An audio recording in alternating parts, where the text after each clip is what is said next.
Je suis Rachel Tchenia, éditrice de The Bridge Magazine.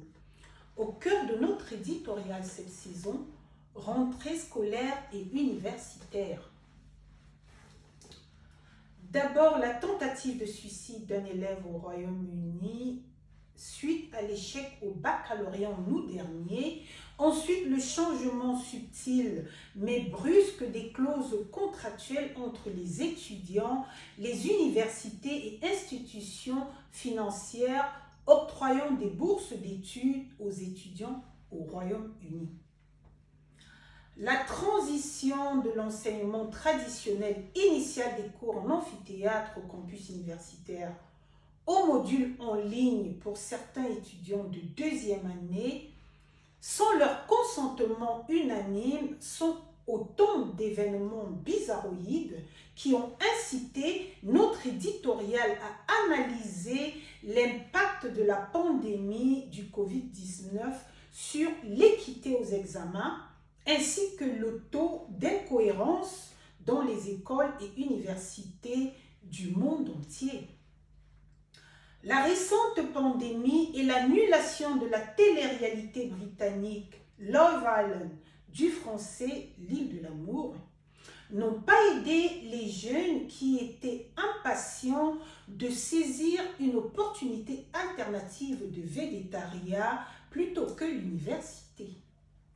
Cela signifie que pour la prochaine décennie, pour impressionner les recruteurs et annonceurs de publicité, les petits jeunes auront besoin de faire un peu plus que d'arborer leur bikini échancré, chemise à col V généreux, extension de cils et cheveux et des robes laissant très peu à l'imagination. Bref, adieu la mode cheveux longs, idées courtes.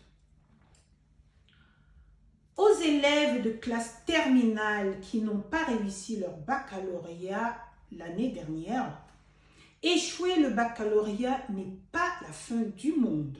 Rien ne vaut la peine de troquer sa vie pour. Aux parents, sauter plusieurs classes aux enfants sous le prétexte qu'ils sont intellectuellement doués ou précoces leur met trop de pression.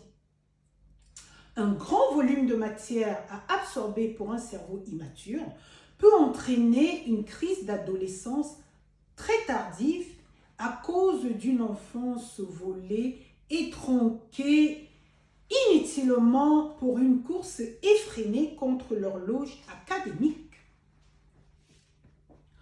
Aux enseignants de lycée et université, attribuer des notes de complaisance aux élèves et étudiants est non seulement immoral, mais vous tuez surtout leur génie.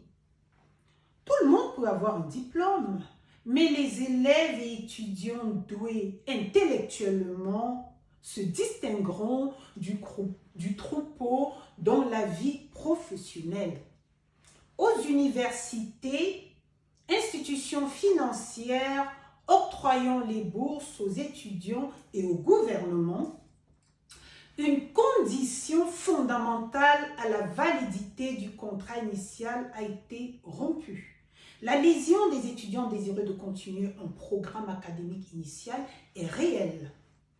Changer de clause contractuelle à mi-chemin, sans compromis qui puisse arranger toutes les parties au contrat sous le prétexte d'une pandémie, frise le dol, est injuste, immoral et entaché de nullité. Même si dans le cas d'espèce, la pandémie pourrait être perçue comme un événement fortuit ayant échappé à toutes les parties au contrat, il est et demeure injuste pour les étudiants désireux de continuer leur parcours académique initial en amphithéâtre, voire au campus, à plein temps, de payer la totalité des frais de scolarité. Pour en savoir davantage sur les 7 conseils aux élèves, étudiants, parents, tuteurs, enseignants et au gouvernement pour une rentrée académique réussie 2020-2021, voire au-delà, bien vouloir visiter notre site www www.debridgemagazine.com. The Bridge Magazine souhaite une excellente rentrée scolaire aux élèves de maternelle, primaire, secondaire et aux étudiants du Royaume-Uni et du monde entier. Merci, au revoir.